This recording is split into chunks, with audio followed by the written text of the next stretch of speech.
ጤና ይስጥልን ክቡራትና ክቡራን አድማጮች እንደምን አደራችሁ። ካን ሬዲዮ ሬካ የእስራኤል ድምጽ ሬዲዮ በአማርኛ ቋንቋ የሚያሰራጨውን ዝግጅት እነሆ ጀመረ።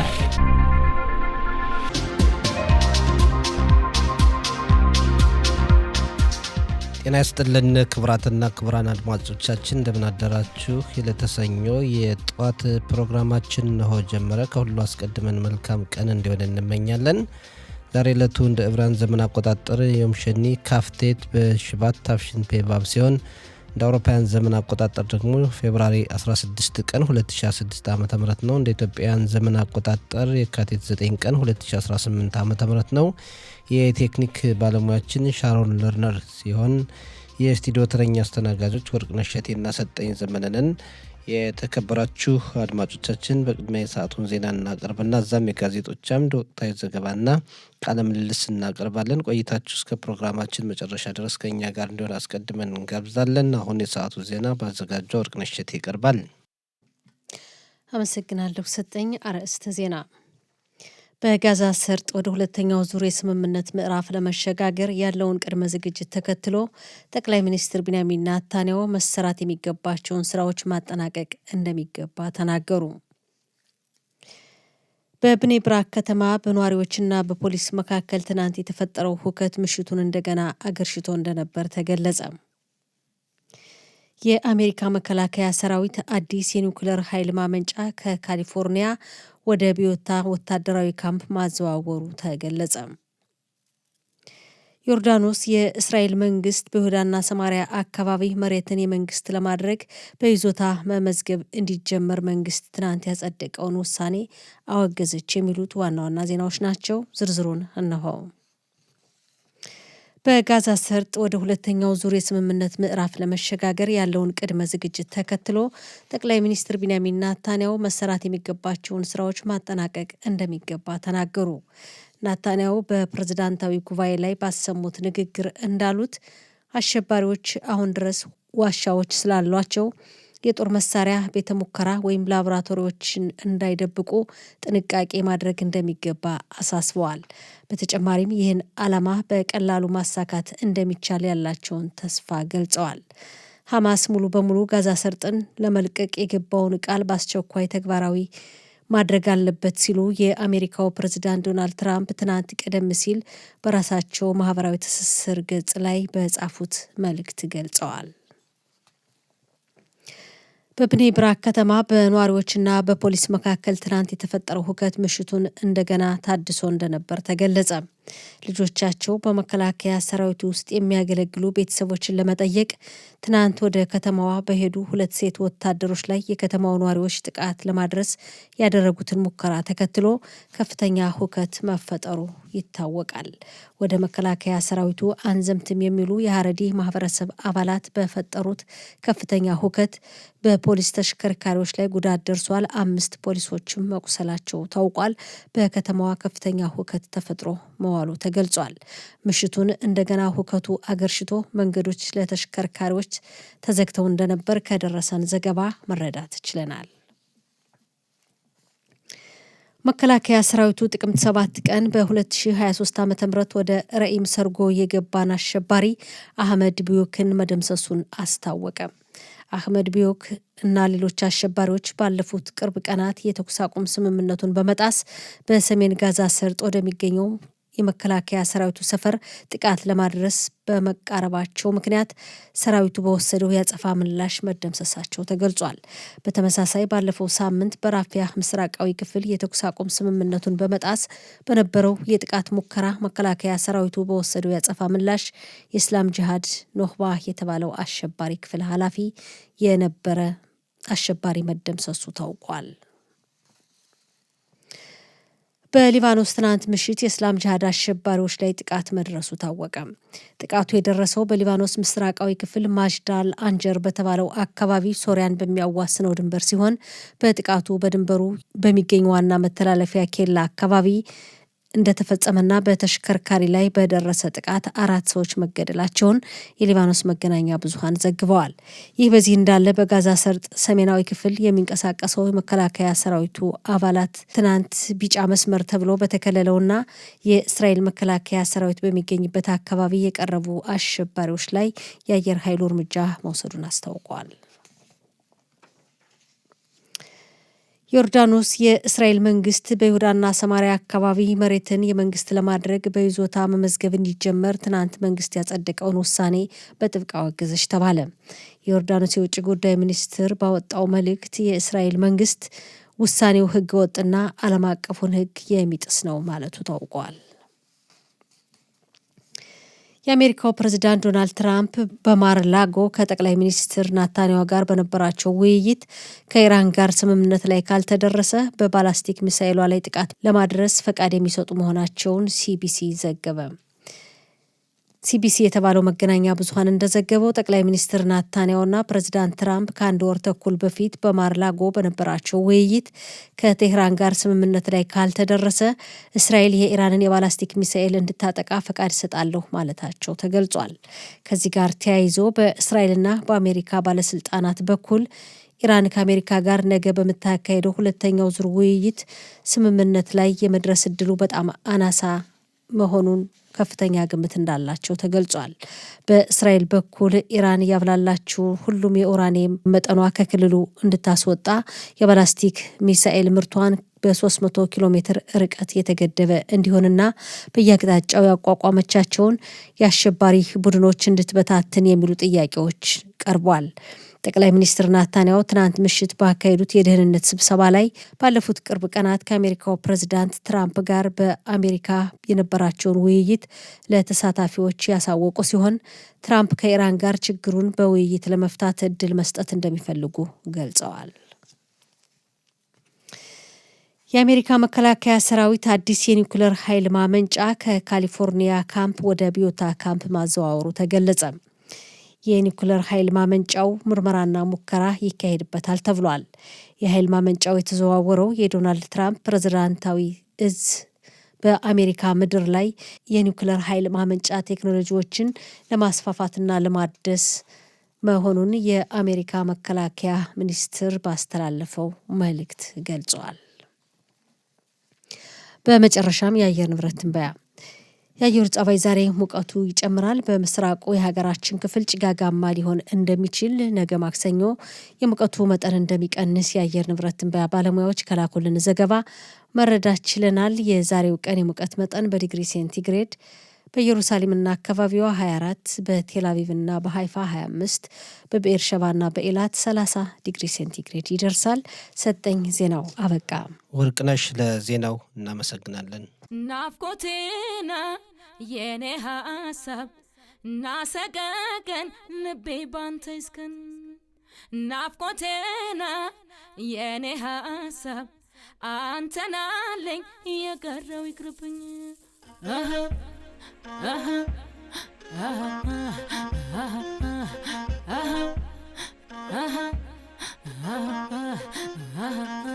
የተከበራችሁ አድማጮቻችን ከዚህ ቀጥለን ዛሬ ጋዜጦች ለአንባቢያን ያቀረቧቸውን ዋና ዋና ዘገባዎች ወደ እናንተው ባጭሩ እናደርሳለን። ዛሬ የካቲት 16 ቀን 2026 ዓ.ም አራቱ የእስራኤል ዋና ዋና ጋዜጦች አሬዝ፣ ኢዲዮት አሃሮኖት፣ ማዕሪብና እስራኤል አየሁም ደርሰውናል። አራቱም ጋዜጦች በዛሬው ዘገባቸው ትልቅ ትኩረት ሰጥተው የዘገቡት ትላንት በብኔ ብራክ ከተማ በሁለት ወታደሮች ላይ ሊደርስ የነበረውን ጥቃትና እሱን ተያይዞ በአካባቢው ነዋሪዎች መካከል ተፈጥሮ የነበረውን ሁከትና ብጥብጥ ነው። ሁለቱ ወታደሮች ትላንት ወደ ብኔ ብራክ ከተማ የሄዱት አንድ ለመዝመት የተዘጋጀን ምልምል ወታደር እርዳታ ለሚያስፈልገው መሆኑን ለመጠየቅ ሲሆን የአካባቢው ነዋሪዎች ግን ለዘማች ወታደሮች ማዘዣ ለመስጠት የመጡ ናቸው በሚል ምክንያት በብዛት በመውጣት ጉዳት ለማድረስ ስለዛቱባቸው ወታደሮቹ ከቆሻሻ መጣያ ገንዳ ተደብቀው በፖሊስ እርዳታ ጉዳት ሳይደርስባቸው ወጥተዋል። ሁለቱ ወታደሮች በአንዲት ሴት ተደበቁ በሚል እርዳታ ጉዳት ሳይደርስባቸው በፖሊስ እገዛ መውጣታቸውም ይታወቃል። ይሁን እንጂ ሀሬድ ማህበረሰብ ሁኔታውን ከሰሙ በኋላ በብዛት ወደ አደባባይ በመውጣት የፖሊስ መኪናን ገልብጠው በመጣልና የፖሊስ ሞተር ሳይክልን እንዲሁም ቆሻሻ ማጠራቀሚያ ገንዳዎችና የመሳሰሉትን ነገሮች በማቃጠል ችግር ፈጥረው አምሽተዋል። የማሪቭ ኢዲዮት አህሮኖትና የእስራኤል ሀዮም ጋዜጦች ትላንቱን የብኔ ብራክ ከተማን ክስተት የሀሬዲ ማህበረሰብን እንቅስቃሴ አናርኪያ ወይም ስርዓት አልበኝነት በማለት ገልጸውታል። የሀሬጽ ጋዜጣ በበኩሉ በብኔ ብራክ ከተማ የሀሬዲም ማህበረሰብ አባላት በወታደሮች ላይ ጉዳት ሊያደርሱ ከሞከሩ በኋላ በተቃውሟቸው በመቀጠል ከፖሊስ ጋር ግጭት ፈጥረው አመሹ በማለት ትላንት የነበረውን ክስተት ገልጾታል። ትላንት በብኔ ብራክ ከተማ የነበረውን ጸጥታ መደፍረስ ለማረጋጋት የፖሊስ ሰራዊት አባላት፣ የመከላከያ ሰራዊት ወታደሮችና ሌሎች የጸጥታ ጥበቃ አካላት ከፍተኛ ርብርብ ሲያደርጉ አምሽተዋል። ችግር ፈጥረዋል ተብለው የተጠረጠሩ 25 የሚሆኑ ሰዎች በቁጥጥር ስር መዋላቸውን የኢዲዮት አህሮኖት ጋዜጣም ሆነ ሌሎች ዘግቧል። የፖሊስ ዋና አዛዥ ዳኒ ሌቪ ጸጥታ ያደፈረሱና ጸጥታ ችግር የፈጠሩ አካላት በቁጥጥር ስር እንዲውሉና ለፍርድ እንዲቀርቡ ትዕዛዝ አስተላልፈዋል። ጠቅላይ ሚኒስትር ቢንያሚን ናታንያሁ፣ ፕሬዚዳንት ሄርጾግ፣ የመከላከያ ሚኒስትር እስራኤል ካትዝ፣ የአህዱት አቶራ ፓርቲ ሊቀመንበር ጎልድክኖፍ እና የሻስ ፓርቲ ሊቀመንበር አርዬ ደሪ እንዲሁም ሌሎች ባለስልጣናት፣ ተቃዋሚ ፓርቲ መሪዎች ትላንት በብኔ ብራክ ከተማ በሁለት ሴት ወታደሮች ላይ ሊደርስ የነበረውን እና የሀሬዲም ማህበረሰብ አባላት ያደረጉትን ሁከትና ብጥብጥ በጥብቅ አውግዟል። በእስራኤል መከላከያ ሰራዊት የማዕከላዊ እዝ 2 ወታደሮች ወደ ብኔ ብራክ ከተማ መላካቸውን ነቅፏል። ወደ ከተማዋ እንዲገቡ የግድ ነገሮችን ማመቻቸት ያስፈልግ ነበር በማለት ትችት ሰንዝሯል። የጦር ኃይሎች ጠቅላይ ኤታማዦር ሹም ኢያል ዛሚር የመከላከያ ሰራዊቱ በእስራኤል ሀገር በፈለገው ቦታ እንደ ልቡ መንቀሳቀስ አይችልም በማለት ገልጸዋል። ይህ ጉዳይ በጸጥታም የሚታለፍ አይደለም በማለት መግለጻቸውን የኢዲዮት አህሮኖት ጋዜጣ ዘግቧል። ማሪቭ በበኩሉ 2 ወታደሮች በብኔ ብራክ ነዋሪዎች ለመጠቃታቸው ዋና ምክንያት ጦሩ ነው። መከላከያ ሰራዊቱ ወታደሮችን ወደ ቦታው ሲልክ ከእነሱ ጋር መስማማት ነበረበት በማለት ፖሊስ መውቀሱን ዘግቧል። የመከላከያ ሚኒስትር እስራኤል ካትዝ የብኔ ብራክ ከተማ ነዋሪዎች ትላንት በ2 ወታደሮች ላይ ጉዳት ለማድረስ መሞከራቸው ቀይ መስመርን ማለፍ ነው በማለት ተናግረዋል በማለት ዘግቧል። ማሪቭ የእስራኤል ሀዮም ጋዜጣን በበኩሉ በቁጥጥር ስር ከዋሉት ሰዎች መካከል አንዲት የሀሬዲ ሴት ትገኝበታለች። የጥምሩ መንግስት አባላትም ሆኑ የተቀናቃኝ ፓርቲ አባላት የትላንቱን የብኔ ብራክ ከተማ የሀሬዲ ማህበረሰብ አባላትን ስርዓት አልበኝነት አውግዘዋል። በአጠቃላይ 4ቱ ጋዜጦች በዛሬ ዘገባቸው ትኩረት አድርገው የዘገቡት 2 ሴት ወታደሮች ትላንት በብኔ ብራክ ከተማ ነዋሪዎች ጥቃት ሊደርስባቸው እንደነበር ግን በፖሊስ እርዳታ ሳይጎዱ መውጣታቸው፣ ይሁን እንጂ የከተማዋ ነዋሪዎች ጸጥታ ሲያደፍርሱ ማምሸታቸውና ችግር የፈጠሩም በቁጥጥር ስር መዋላቸውን ትላንት በብኔ ብራክ ከተማ የነበረው ክስተት ስርዓት አልበኝነት እንደነበርና ድርጊቱ በየአቅጣጫው እንደተወገዘና ጦር ወታደሮችን ወደ ቦታው ከመላኩ በፊት አስቀድሞ ነገሮችን ማመቻቸት ነበረበት የሚሉ ወቀሳዎች የቀረቡበት መሆኑን ጋዜጦች ትኩረት አድርገው ዘግበዋል። ማሪቭ የከፍተኛው ፍርድ ቤት ሕግና ፍትህ ሚኒስትር ያሪቭ ሌቪን ዳኞችን የሚመርጠውን ኮሚቴ ለምን እንደማይሰበስቡ እንዲያብራሩ ትዕዛዝ ማውጣቱን ዘግቧል። ዳኞችን የሚመርጠው ኮሚቴ ብዙ ጊዜ አለመሰብሰቡ ይነገራል። የኮሚቴው የበፊት አወቃቀር ያልተሟላ መሆኑ ይታወቃል። ሕግና ፍትህ ሚኒስትሩ ኮሚቴውን እንደማይሰበስቡ ለምን እንደማይሰበስቡ ለከፍተኛው ፍርድ ቤት አቤቱታ መቅረቡን ተከትሎ ፍርድ ቤት የሕግና ፍትህ ሚኒስትሩ ምክንያታቸውን እንዲያብራሩ ጠይቋል። የከፍተኛው ፍርድ ቤት አቤቱታውን የፊታችን ሐሙስ ይመለከተዋል። የሕግና ፍትህ ሚኒስትሩ የከፍተኛው ፍርድ ቤት ዳኞችን ማሳመን ካልቻሉ ኮሚቴውን እንዲሰበስቡ ማዘዣ ይወጣባቸዋል። እንዲያ ከሆነ በኮሚቴው የጥምር መንግስቱ አብላጫ አባላት አይኖሩም ብሏል የማሪቭ ጋዜጣ። ጠቅላይ ሚኒስትር ቢንያሚን ናታንያሁ በተለያዩ ወንጀሎች ተጠርጥረው ፍርድ ቤት የቀረቡባቸው ያሉ ክሶች እንዲሰረዙላቸው ለፕሬዚዳንት ሄርጾግ በደብዳቤ መጠየቃቸው ይታወሳል። ይቅርታው ወይም ክስ ይሰረዝልኝ ጥያቄው ብዙ ሂደቶችን ያልፋል። በሕግና ፍትህ ሚኒስቴር ቢሮ እየታየ ይገኛል። ሁኔታውን መመልከት ካለባቸው አካላት መካከል የመንግስት ሕግ አማካሪዋ ጋሊ ባህራብ ሚያራ አንዷ ናቸው። እሳቸው የጠቅላይ ሚኒስትሩን የክስ ፋይል ይሰረዝልኝ ጥያቄ ገና እንዳልተመለከቱትና ከሌሎች አካላት ይቅርታ ይደረግላቸው የሚለው ጥያቄ ተሳሳተ ነው ብሏል። የአሜሪካው ፕሬዝዳንት ዶናልድ ትራምፕ ለእስራኤሉ አቻቸው ይስሐቅ ሄርዞግ ይቅርታ ያደርጉላቸው ለናታንያሁ ብለው ያቀረቡት ጥሪና ቶሎ ምላሽ አለመስጠታቸውን ሊያሳፍራቸው ይገባል ያሉበት ሁኔታ ትክክል እንዳልሆነና እንዲያውም የእሳቸው ጣልቃ ገብነት የይቅርታውን ሁኔታ የሚያቀላጥፍ ሳይሆን ሂደቱን ሊጎዳ የሚችል ነው የሚል እምነት በፖለቲከኞች በኩል መኖሩን ማዕሬቭ ዘግቧል። የማዕሬቭ ጋዜጣ ዛሬ ካቀረባቸው ዘገባዎች መካከል አንዱ የኢራንና አሜሪካ ውይይት ጉዳይ ነው። የሁለቱ ሀገራት ድርድር ወደ ስምምነት ካላመራና ውድቅ ከሆነ እስራኤል የኢራንን ስትራቴጂካዊ ቦታዎች ማጥቃት እንደምትችል ፕሬዚዳንት ትራምፕ ፍቃድ መስጠታቸውን የሲቢኤስ ቴሌቪዥን ዘግቧል።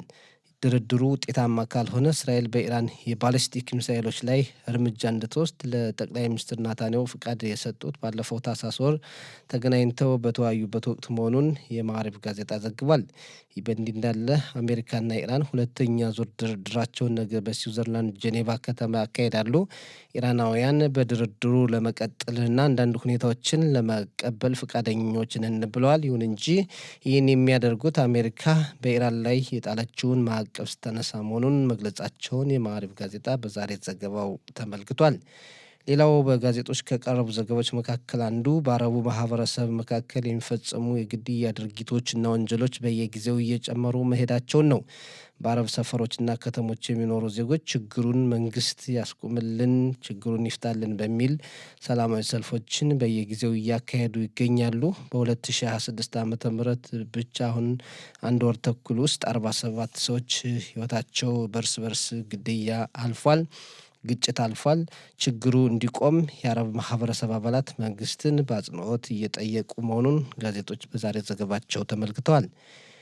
የኢዲዮት አህሮኖት ጋዜጣ የእስራኤል ቤቴኑ ፓርቲ ሊቀመንበር አቪግዶር ሊበርማን ቀጣዩ የክኔሴት ምርጫ ከተካሄደ በኋላ የተቀናቃኝ ፓርቲ መሪዎች ማድረግ የሌለባቸው በማለት ቀይ መስመር ብለው ካስቀመጧቸው ነገሮች መካከል አንደኛው ከጠቅላይ ሚኒስትር ናታንያሁ ጋር የጥምር መንግስት አለመመስረት፣ ሁለተኛው ደግሞ ከአረብ ፓርቲዎች ጋር ጥምር መንግስት አለመፍጠርና የእነሱን ድጋፍ አለመጠየቅ መሆኑን የኢዲዮት አህሮኖት ጋዜጣ ዘግቧል። ሌላው የረመዳን ወር እየተቃረበ በመሆኑ በእስራኤል ሙስሊም ማህበረሰብ በኩል ይነሳሉ ተብለው ለሚጠበቁ ችግሮች የፖሊስ ሰራዊት አስፈላጊውን ምላሽ ለመስጠት እየተዘጋጀ መሆኑን የኢዲዮት አህሮኖት ጋዜጣ ዘግቧል። እንደሚታወቀው በረመዳን ወር ወቅት በብዙ ሺህ የሚቆጠሩ አረቦች ወደ አላቅሳ መስጊድ ይሄዳሉ ለጸሎት። ከጸሎት በኋላና በፊት አንዳንዴም በጸሎት ጊዜ ችግሮችን ይፈጥራሉ። ችግሮች እንዳይኖሩ አስቀድሞ ለመከላከል ፖሊስ ቀድሞ ዝግጅት እያደረገ መሆኑን የኢዲዮት አህሮኖት ጋዜጣ በሰፊው ዘግቧል። ጋዜጣው በተጨማሪ እንደዘገበው በኢየሩሳሌም ከተማዋ እየሰፋች እንደሆነ ከ1967 ዓ.ም በኋላ ግንባታ ባልተካሄደባቸውና ሜቬር ለካቭ አያሮክ በሚባለው አካባቢ ማለትም ከአረንጓዴው መስመር ባለፈ ተብሎ በሚጠራው ቦታ ሁሉ ቤቶች እንዲገነቡ በተለይ አዳም በተባለው ሰፈር አካባቢ በርካታ መኖሪያ ቤቶች እንዲሰሩ የቤቶች ግንባታ አስተዳደር መወሰኑን ዘግቧል። የሀሬጽ ጋዜጣ ዛሬ ካቀረባቸው ዘገቦች መካከል የእስራኤል ድርጅት በመኪና ውስጥ በሳይበር አማካኝነት መረጃ ሊያሰባስቡ የሚችሉ ቴክኖሎጂዎችን መስራት ችለዋል። አዳዲሶቹ ቴክኖሎጂዎች በመኪና ውስጥ ባለው የራዲዮ ሲስተም በመግባት መረጃዎችን ይሰበስባሉ፣ የመኪናዎችን ቦታ ያውቃሉ በማለት አዲስ የተሰራውን የቴክኖሎጂ ውጤት ዘግቧል። የእስራኤል አየም ጋዜጣ ዛሬ ካቀረባቸው ዘገባዎች መካከል አንዱ የእስራኤል የመርከብ ድርጅት በ3.5 ቢሊዮን ዶላር ለጀርመን ድርጅት እንዲሸጥ ይደረጋል። የትራንስፖርት ሚኒስትር ሚሪ ሬጌቭ የሽያጭ ጉዳዩ እንደገና እንዲፈተሽ ጠይቀዋል። ምክንያቱም የመርከቡ ድርጅት ከካታርና ሳውዲ አረቢያ ጋር ግንኙነት አለው በሚል ስጋት መሆኑን የእስራኤል አየም ጋዜጣ ዘግቧል። ሌላው የእስራኤል አየም ጋዜጣ የዘገበው እስራኤል ከ2027 ዓ.ም ጀምሮ ከአሜሪካ መንግስት ለደህንነት ተብሎ የምትቀበለውን እርዳታ ለመቀነስ አቅዳለች። እርዳታ ከመቀበል ይልቅ በትብብር የመቀጠል ፍላጎት በእስራኤል በኩል ታይቷል ተብሏል። ፕሬዚዳንት ትራምፕ ሀሳቡን አድንቀዋል ብሏል ጋዜጣው። የእስራኤል ጦር ባዛ ስምምነቱን በሚጥሱ አካላት ላይ እርምጃ እየወሰደ እንደሆነና የዛ የጤና ቢሮ 10 ፍልስጤማውያን ትላንት መገደላቸውን መግለጹን የሐሬጽ ጋዜጣ ዘግቧል። የተከበራችሁ አድማጮቻችን የዛሬ ጋዜጦች ካቀረቧቸው በርካታ ዘገባዎች መካከል ዋና ዋና ናቸው ያልናቸው ርዕሰ ጉዳዮች ይመስላሉ። ናፍቆቴና የኔ ሀሳብ ናሰቀቀን ልቤ ባንተ ይስከን ናፍቆቴና የኔ ሀሳብ አንተናለኝ የቀረው ይቅርብኝ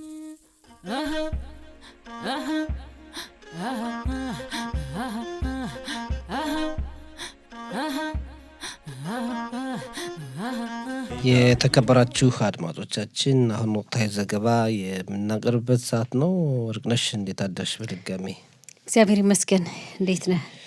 አለን። እንግዲህ ትላንት የጀመርነው ትላንት ምሽት የነበረው በብኔ ብራክ ከተማ ከቀኑ አካባቢ ጀምሮ እስከ ምሽቱ ሌሊቱን ሁሉ የነበረው የጸጥታ ማደፍረስ ሁኔታ ስርዓት አልበኝነት የታየበት እንደሆነ እየተገለጸ ነውና ይህ ጉዳይ መቼ ማብቂያ ይኖረዋል የሚለው ሌላ ጥያቄ ቢሆንም እንደው ትላንት የነበረውን አጠቃላይ ሁኔታ እንዴት ታየሽው? ትናንት የነበረው ሰጠኛው ትናንትም ስናየው ውለናል። በጣም የሚያሰጋ ነው ማለትም ይቻላል። እንግዲህ በነጻነት ወታደሮች በሀገራቸው ላይ በነጻነት ካልተንቀሳቀሱ በብኔ ብራክ እንግዲህ መሀል ሀገር ላይ ትናንት የነበረው ሁኔታ ጥሩ አይደለም። እንደተባለውም ስርዓት አልበኝነትን የሚያሳይ ነው በትክክል እንጂ እንግዲህ 2 ሴት ወታደሮች ነው ምንም ሊያደርጉ ጥቃት ሊያደርሱ አይደለም የሄዱት። የነበረው ተቃውሞ በጣም አሳዛኝ ነው። እንግዲህ ያን ተከትሎ በከተማዋ ከባድ ሁከት ነው ከተማዋ ስታስተናግድ የዋለችው። መደበኛ የስራ እንቅስቃሴ ሊካሄድ አልቻለም ነበር ትናንት በብኔ ብራክ ከተማ። በዚህ ምክንያት ያው የፖሊስ ተሽከርካሪዎች ላይ ጥቃት ጉዳት መድረሱን አይተናል። የፖሊስ ተሽከርካሪ ሲያገለባብጡት አይተናል እንደ ኳስ። ሌላም በመንገዶች የነበሩ የቆሻሻ ማጠራቀሚያ ፕላስቲኮችን ማቃጠል ሌላም እንደገና ምሽት ላይ መንገዶችን ዘጋግተው ተሽከርካሪዎች ሁሉ ማለፍ እንዳልቻሉ መንገዶች ተዘጋግተው እንደነበር ተገልጿል። ይሄ በእርግጥ በየተቃውሞ ሰልፉ የሚከሰት ነገር ቢሆንም ግን ደግሞ ምክንያቱን ስናይ ያለ አግባብ ይሄን ያህል ችግር መፈጠሩና በነጻነት በዚህ ቦታ እንደፈለኩ ደርሼ እመጣለሁ ለማለት አስቸጋሪ ሁኔታዎች እየተፈጠሩ መሆኑን የሚያመላክት ስለሆነ ለፖሊስ ከባድ ስራን ይጠይቃል ወደፊቱ። በእውነትም ስርዓት አልበኝነት ነው። በአንድ በኩል እንግዲህ ጉዳይ የታወቀ ነው። በፖሊሶችና በወታደሮች መካከል ያው ትዘምታለህ አትዘምትም ይሉኛል የሚል ችግር ስለሚኖር ይህንን ታሳቢ ማድረግ ነበረባቸው የሚሉ ዘገባዎችም እየወጡ ነው። በተለይ የመከላከያ ሰራዊቱ ይህን ሲያውቅ ሁለቱም ወታደሮች ከመላኩ በፊት አስፈላጊውን ዝግጅት የአካባቢውን ሁኔታ ማጥናት ነበረበት እና ደግሞ መስማማት ነበረበት የሚሉ ነገሮች እየቀረቡ ነው። ፖሊስ እንዲያውም ጣቱን እየቀሰረ ያለው ወደ መከላከያ ሰራዊቱ ነውና ይሄ ነገር አስቀድሞ ችግር ሊፈጠር እንደሚችል ያው እንግዲህ በዘመቻ ህጉ ምክንያት ብዙ ችግሮች እየመጡ እንደሆነ ታሳቢ በማድረግ ችግሮችን አስቀድሞ የመቅረፍ ሁኔታ አልታየም ይላሉ። ብኔ ብራክ ከተማ ነዋሪዎች በተለይ ሁሉም እንዲህ በጅምላ ዘመቻ ህጉን በተመለከተ ወይም ደግሞ አንድ አልዘምትም ያለን ሊይዙ ነው በሚል ስጋት ነው እንደዛ የተነሱት። ግን ያም ሆኖ እንደው ተቃውሞም ቢሆን ተቃውሞዋቸውን ማሰማት ወይም ደግሞ እንደው በድምጽ መሆን ሲገባ እንደዛ ሆኖ የፖሊስ መኪናን ገልብጦ እስከመጣል የቆሻሻ ማጠራቀሚያዎችን እስከማቃጠል ያን ሁሉ እዛ በኋላ ፖሊስ ብቻውን አልችል ሲል የመከላከያ ሰራዊት ወታደሮች የተጨመሩበት ሁኔታ አስፈላጊ ነበረው። ይህን ለማስቆም ህግ የለም። አሁን ሁሉም እንግዲህ አንድ አይነት የለበሱ ሰዎች ነው የሚወጡ። ማን መቆጣጠር ይቻላል? ይሄ በአጠቃላይ ነው እንግዲህ የብኔ ብራክ ከተማ ብቻ ሳይሆን ሁሉም የሀረሪ ማህበረሰብ ይታወቃል። ይሄን ነገር ይቃወማል፣ ተቃዋሚ ነው። እንግዲህ በሀገሪቱ በማንኛውም ከተማ በማንኛውም ቦታ የሚገኝ በኢየሩሳሌም እንግዲህ እናያለን በየዕለቱ የሚፈጠር ችግር ነው ማለት ይቻላል። በሌላም እንግዲህ በርካታ የሀረሪ ማህበረሰብ በሚኖርባቸው አካባቢዎች አንዳንዴ ደግሞ እንዲሁ መሀል ሀገር በጣም ሰፋፊ ትልልቅ አውራ ጎዳናዎችን መዝጋት አለ፣ ይፈጠራል። የተለመደ ነገር ነው። በአጠቃላይ እንግዲህ ችግር ለመቅረፍ ምናልባት ጠንከር ያለ ህግ አጽድቆ ያን ህግ ተግባራዊ ለማድረግ እርምጃ መውሰድ፣ ህጋዊ እርምጃ መውሰድ ያስፈልግ ይሆናል እንጂ ችግሩ በተነሳ ቁጥር ፖሊስ እየሮጠ እየሄደ ይህን ነገር ማስቆም በዚህ ሁኔታ መቀጠሉ ከባድ ነው የሚሆነው። ህግ ግን ሲኖር ግን ያን ህግ ለማስፈጸም ያው ጠንከር ያለ እርምጃ ይወሰዳል። ህጋዊ እርምጃዎች በሚወሰደው አካል ላይ በጥፋተኛው አካል ላይ ይወሰዳል። ምናልባት እንዲህ እየተባለ የጊዜ ጉዳይ ነው፣ ጊዜ ሊወስድ ይችላል። እንግዲህ ከሆነ ነው። ግን ይህ ህግ ይረቃል ወይ? በጣም ሩቅ ነው። ለምሳሌ ሀሬዲን ፓርቲዎችም ራሱ ከጥምር መንግስቱ አሉበት አንድ ህግ እናውጣና ችግር የፈጠረውን እንያዝ ቢባል እነሱም ላይፈልጉ ይችላሉ፣ ላይስማሙ ይችላሉ እና ወሰብሰብ ያለ ሁኔታ አለ። ግን አስቀድሞ ችግሮች እንዳይፈጠሩ ባለፈው ጊዜም የአውቶቡስ ሾፌር እዛ አካባቢ ገብቶ የተፈጠረውን ሁኔታ አይተናል። የሰው ህይወት ራሱ ያለፈበት ሁኔታ አለና እንዲህ አይነት ነገሮች እንግዲህ ትምህርት መውሰድ ካለፈው ችግር ያስፈልጋል እና ሁልጊዜ አንድ ነገር ሲከሰት በእስራኤል እንደምናየው በቃ የአንድ ሰሞን መነጋገሪያ ይሆናል፣ ያልፋል። እንደዚህ አሁን ይመጣል፣ ያልፋል እና ትምህርት መውሰድ ካለፈው የሚያስፈልግ ይመስላል። እንግዲህ ሌላው ርዕሰ ጉዳይ ደግሞ በአሜሪካና በኢራን መካከል ይካሄዳል ተብሎ የሚጠበቀው ድርድር ነው። ነገ ሁለተኛው ዙር እንግዲህ በጄኔቫ ይካሄዳል ተብሎ ይጠበቃል። ብዙ ትንቢት እየተሰጠው ነው አስቀድሞ ይሄ ጉዳይና እንዴት ነው እንደው ስምምነቱ ወደ ቀጣይ ሶስተኛ ዙር ስምምነት ይሸጋገር ይሆን ወይስ በዚህ ሊያቆም ይችል ይሆን? ያልጠራ ጉዳይ ነው። እንደሚባለው የአንደኛው ዙር ድርድር በተለይ ደግሞ በኦማን የተደረገው ጥሩ ሁኔታ ታይቶበታል ተባለ። አሁን ደግሞ በጄኔቫ ይደረጋል ተባለ።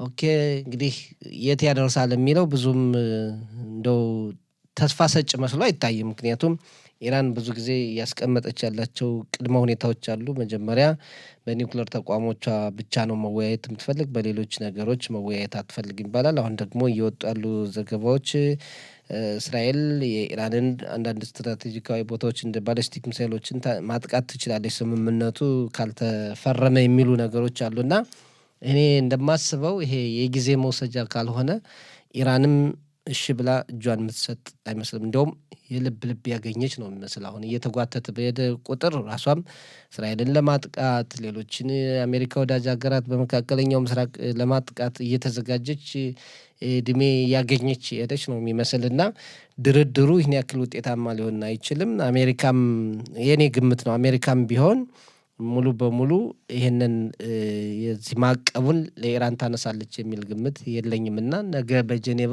ምናልባት ጥሩ ነገር ከታየ በቀጣይም ውጤታማ ሊሆን የሚችልበት ሁኔታ ይኖራል። አዎ አይታወቅም። እንዳልከው እንግዲህ በሁለቱም ሀገራት በሁለቱም አካላት በኩል ጊዜ መውሰድ ጉዳይም ነው ሊባል እየተባለ ነው። ኢራንም የራሷን አሜሪካም የራሷን እንግዲህ አሜሪካ ጊዜ ካስፈለጋት ከተባለ ያው ጥቃት ለማድረስ ሁኔታዎችን ለማመቻቸት ነው። ግን ደግሞ ትራምፕ አሁን አጋጣሚውን እድሉን መስጠት ይፈልጋሉ እየተባለ ነው። እንግዲህ ትራምፕ ይሄን የሚሉበት ምክንያት ምናልባት በመካከለኛው ምስራቅ የአሜሪካን ጥቅም ሊጎዳ የሚችል እርምጃ ኢራን ተወስድ ይሆናል የሚል ከፍተኛ ስጋት አላቸውም ይባላል። እንዳልከው ግልጽ ያልሆነ ነገር አለ። ግን በስምምነቱ እንደው የመጨረሻ መፍትሄ ላይ ይደረሳል የሚለው ነገር አሁንም ትልቅ ማይታመን ነገር ነው። አሁን በፊትም ስምምነት አድርገው ኢራን ያው በእቅዷ የቀጠለች ነው። እስራኤል ደግሞ ይህን ስምምነት ብዙ የምትደግፈው መስሎ አይታይም። በእስራኤል በኩል አዎ አስቸጋሪ ነው። ኢራን አሁን የባላስቲክ ሚሳኤሏ እንግዲህ ህይወት ነው ለሷ አይተናል። የኒውክሌር መሳሪያ ግንባታዋም እንደዚሁ ምናልባት ግን እንደሚሳኤሉ አስቸኳይ መፍትሄ ላይሆን ይችላል ኢራን። እንግዲህ እነዚህ ጥያቄዎችን ተቀብላ ትስማማለች ወይ? የአሸባሪዎችን የማገዝ የመርዳት ሁኔታውም እንደዚሁ በተመሳሳይ እንግዲህ አስቸጋሪ ነው። በኢራን በኩል ያለው ትዕቢት ይሄን አሁን በቀላሉ ተቀብላ ትስማማለች ለማለት ይከብዳል። በዓለም አቀፍ ህግም እኮ አሁን መቼም ኢራን ላይ ደርሶ በእውነት ካየ ነው ኢራን ላይ ደርሶ አሜሪካ ይህን አድርጊ አንዲት ሉዓላዊት ሀገር ነች። አሁን ቻይናን ማለት ትችላለች ወይ? ሰሜን ኮሪያን ማለት ትችላለች ወይ? ሌላውን ሀገር ማለት ትችላለች ወይ የሚለውን ብናነሳ እኮ ማይሆን ነገር ነው እና አንዳንድ ጊዜ ኢራን ብቻዋን አይደለችም። ሩሲያ አለቻት፣ ቻይና አለቻት፣ ሰሜን ኮሪያ የተለያዩ ሀገራት አሉና ያን ሁሉ ታሳቢ መሆን ያለበት ይመስላል። ይሄ ነገር ጦርነት ከተጀመረ ሰፋ ብሎ የሚሄድበትን ሁኔታም እያሰቡ ያሉ ይመስለኛል የአሜሪካም የእስራኤልም መሪዎች። ይህ እንግዲህ ብቻዋን አይደለች የሚባለው እንደው እንዲሁ ስናስበው እንደሆን በሀሳብ በጎራ ደረጃ እንዳልከው ሩሲያ፣ ቻይና አንድ ጎራ ይይዛሉ፣ ኢራን እነሱ ጋር ናት። ግን ባለፈው ሰኔ ወር ላይ በነበረው ጥቃት ኢራን ብቻዋን ባትሆን ኖሮ ያኔ ለኢራን መቆማቸው ይታይ ነበር። ኢራን ብቻዋን ነው የተዋጋችው የተወጣችው። እንግዲህ ያን ሁሉ ጦርነትና ኢራን አጋር አላት ማለት አይቻልም። በጦርነት ትብብር እንግዲህ በጦርነት ባለፈው ሰኔ ወር አልነበረም ማለት ደግሞ አሁን በሚቀጥሉት ሁኔታዎች አይኖሩም እንግዲህ ማለት ከነበረው አይቻልም። ተሞክሮ ግን ነው። ከሩሲያ ጋር ሰፊ ትብብር አላት። እንዲያውም የባሊስቲክ ሚሳይሏ የበለጠ እንደዚህ ዘመናዊ ለመስራቷ የሩሲያ ቴክኖሎጂ ነው ይባላል። ይሄ ሊሆን ይችላል። ግን አሁን እያንዳንዱ ሀገራት ለራሳቸውም ያስባሉ። እንደው በቀጥታ አንድ ሀገር ላይ ጦር ተከፈተ ብሎ ሆዶ ጣልቃ ቢገቡ ዞሮ ዞሮ የራሳቸው ጥቅም የራሳቸው ሀገርም አለ። ሩሲያ አሁን ከዩክሬን ጋር የጀመረችው ጦርነት ሳይጠናቀቅ እንደው ሌላ ሀገር ላይ ጣልቃ ገብታ ታብራለች ለማለት ይከብዳል። ግን በፊት አልነበረም ማለት አሁን አይሆንም ማለት ያልከው ነገር ምናልባት በሂደት ይሄ ዓለም አቀፉ ማህበረሰብ የሚተነብየው ነገር ነው። ይሄ እንግዲህ ወደ ሶስተኛው ዓለም ጦርነት ያመራል ከተባለ እንዳልከው ሌላ ጉዳይ ነው። ሌሎች ሀገሮችም ይሳተፋሉ። ይሄ ትልቅ ጉዳይ ነው። ግን አሁን ሌላ ሀገር ቀጥታ ጣልቃ ቢገባ መጀመሪያ የራሱን ጥቅም የራሱን ሀገር የራሱን አቅም ነው ማየት ያለበት። እነዛ ሀገራት አሁን ጣልቃ ሳይገቡ የሚያግዙበት ለምሳሌ ሰሜን ኮሪያ ብዙ ጦር መሳሪያ ያላት፣ ሩሲያም ጦር መሳሪያ ያላት መስጠታቸውም እኮ በሌላ በኩል ትብብር ማድረጋቸው ነው። እና ለማንኛውም ችግሩ ሰፋ ብሎ መታየት ያለበት ነው። እና እዛ አንድ አካባቢ የሚጫረው እሳት የት ያደርሳል የሚለው ጦርነት ሲጀምሩት ነው እና ነው እንጂ ቀላል ሊያስቆሙት ሲሉ ከባድ ነው የሚሉ የሆነ አባባል አለ በአማርኛ እና ያንን ታሳቢ ማድረግ ጥሩ ነው። ሌላው ካለን ጊዜ አንጻር ወደ ጋዛ ሰርጥ እንለፍና እስኪ በጋዛ እንግዲህ ሁለተኛው ዙር የተኩስ አቁም ስምምነት ያው ተግባራዊ የማድረጉ ሂደትና የሐማስ ድርጅት ደግሞ የጦር መሳሪያ ትጥቁን ለመፍታት ብዙ ፈቃደኛ እንዳልሆነ እየተነገረ ነው እና ሁለቱ ነገሮች እርስ በርስ አይጣረሱም ወይ? ሐማስ እንግዲህ አይጣረሱም። አዎ ሊጣረሱ ይችላሉ። ልክ ነህ። ሐማስ የታወቀ ነው የጦር መሳሪያ ትጥቁን በቀላሉ ለመፍታት አስቸጋሪ ነው። ያው እንግዲህ በተወሰደበት ከባድ ወታደራዊ ዘመቻ የጦር መሳሪያ ትጥቁም እየተዳከመ ሄደ እንጂ በፈቃዱ ፈቶ የጦር መሳሪያ ትጥቄን ፈትቻለሁ ለስምምነት ዘርግቻለሁ ብሎ አይደለም። ይሄ በግድ የሆነ ነገር ነው። እስካሁን ግን ቢስማመም ቃል ቢገባም ደግሞ ሊያደርገው እንደማይችል በተለያዩ መንገዶች እየታየ ነው ያለው። ይሄ እንግዲህ ለእስራኤልም ለአሜሪካ ምናልባት ከባድ ስራ በተለይ ዞሮ ዞሮ የእስራኤል መከላከያ ሰራዊት የሚወጣው ግዳጅ ሊሆን ይችላል እንጂ ሐማስ እንዳልከው በቀላሉ የጦር መሳሪያ ትጥቁን እየፈታ አይደለም። የሁለተኛው ዙር ስምምነት ሲባል እንዴት እንደሚጀመር አይታወቅም። በእስራኤል በኩል ከፍተኛ ስጋት አለ። ነገሮች ተለባብሰው እንደ ሁለተኛው ዙር ይጀምር ተብሎ እንዳይጀመር የሐማስ ነገር መጣራትና በጋዛ ሰርጥ ያለው ከፍተኛ የስጋት የደህንነት ስጋት እስከ መጨረሻው መታየት አለበት። በአሜሪካ መንግስት በኩል ግን ያው በታቀደው ፕሮግራም መሰረት ሁለተኛውን ዙር ስምምነት ለማስጀመር ነው እየተሰራ ያለው። ሰጠኝ የሰላም ምክር ቤቱም የፊታችን ሐሙስ በዋሽንግተን ስብሰባ ያካሄዳል ተብሏል። ምን ውጤት ያመጣል፣ እንዴት ያስፈጽማል የሚለው ነገር ገና አጠያያቂ ነው።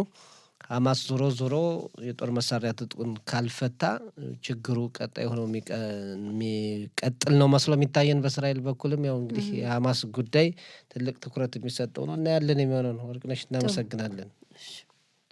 ናፍቆቴና የኔ ሀሳብ ናሰቀቀን ልቤ ባንተ ይስከን ናፍቆቴና